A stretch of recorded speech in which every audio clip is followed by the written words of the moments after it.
Abang ipar datang rumah masa aku tak ada. Bila aku buka CCTV, tangan aku terus menggigil. Sumpah aku tak sangka dia macam tu.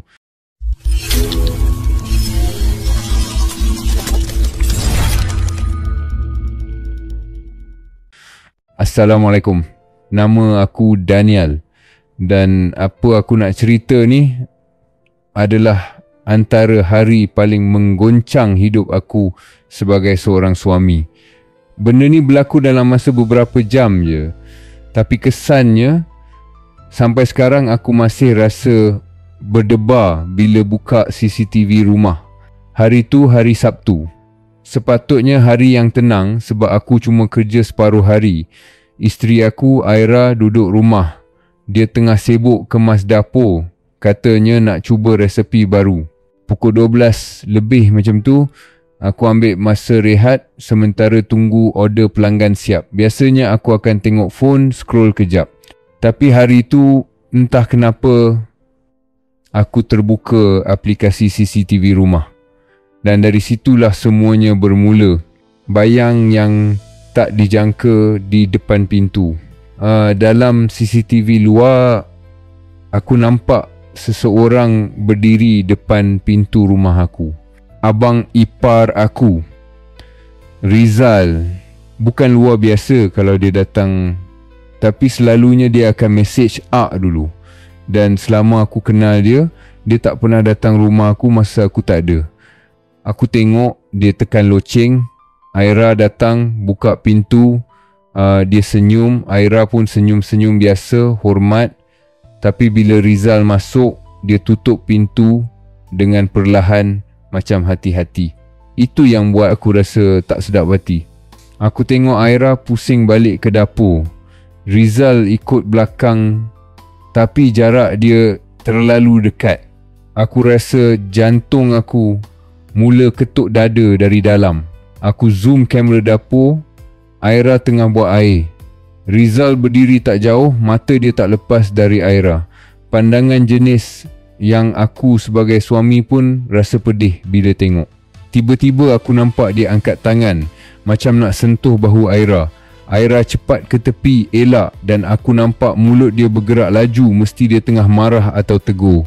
Tapi sebab CCTV tak ada audio, aku hanya boleh agak. Rizal ketawa kecil, angkat tangan macam relax lah, tapi dia tak minta maaf.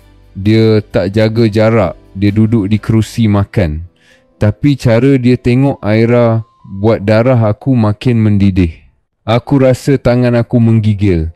Susah nak tahan diri dari terus terjun, ambil cuti dan balik rumah. Detik aku hilang sabar. Aku cuba fikir baik, ya, aku cuba. Mungkin dia datang nak hantar barang. Mungkin dia ada hal penting. Mungkin aku overthinking.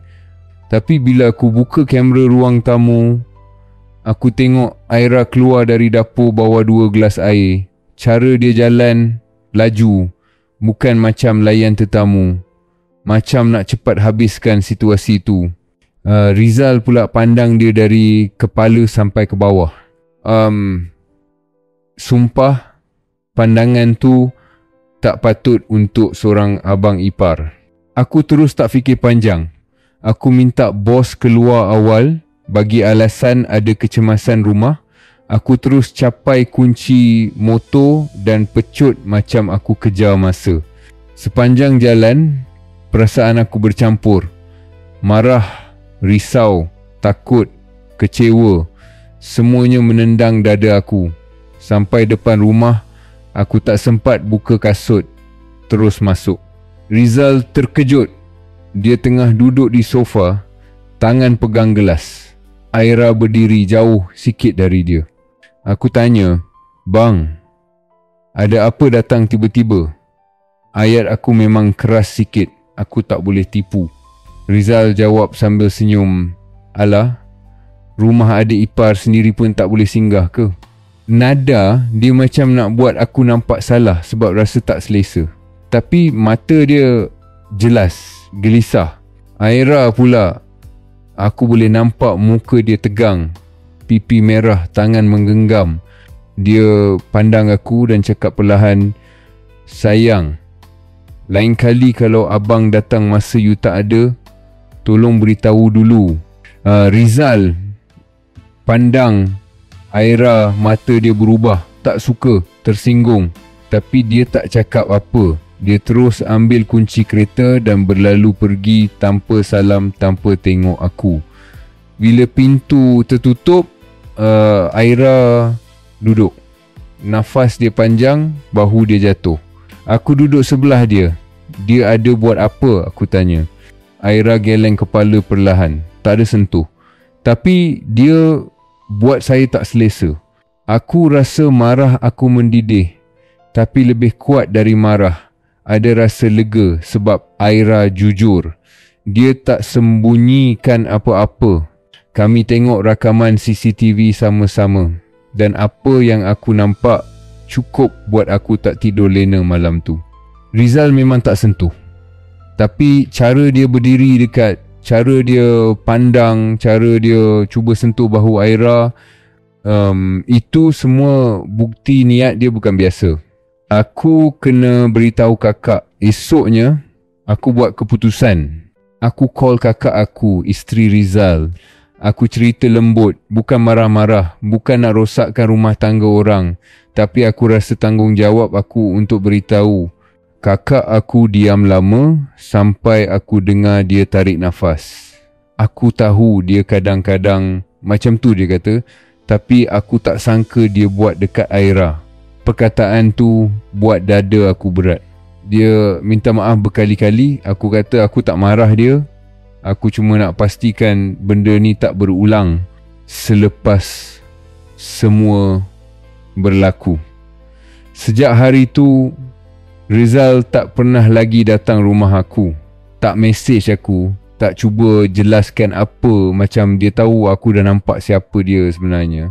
Aira pula, dia ambil masa seminggu untuk betul-betul lega. Dan aku terus pasang CCTV dalam rumah lebih banyak, tambah sensor pintu, tukar setting semua. Bukan sebab aku takut, tapi sebab aku dah belajar satu benda penting. Kadang-kadang orang yang kita paling percaya boleh buat kita paling tak selesa. Dan rumah sendiri adalah tempat terakhir yang kita nak rasa macam tu. Sampai sekarang, setiap kali aku buka CCTV, aku akan teringat detik pertama aku nampak Rizal dalam rumah aku masa aku tak ada. Pengajaran dia, jangan cepat percaya walaupun dengan orang yang rapat. Dan kalau ada sesuatu buat pasangan kita tak selesa, dengar, percaya dan bertindak. Sebab kadang-kadang keselamatan rumah bukan bergantung pada mangga pintu, tapi pada siapa yang kita benarkan masuk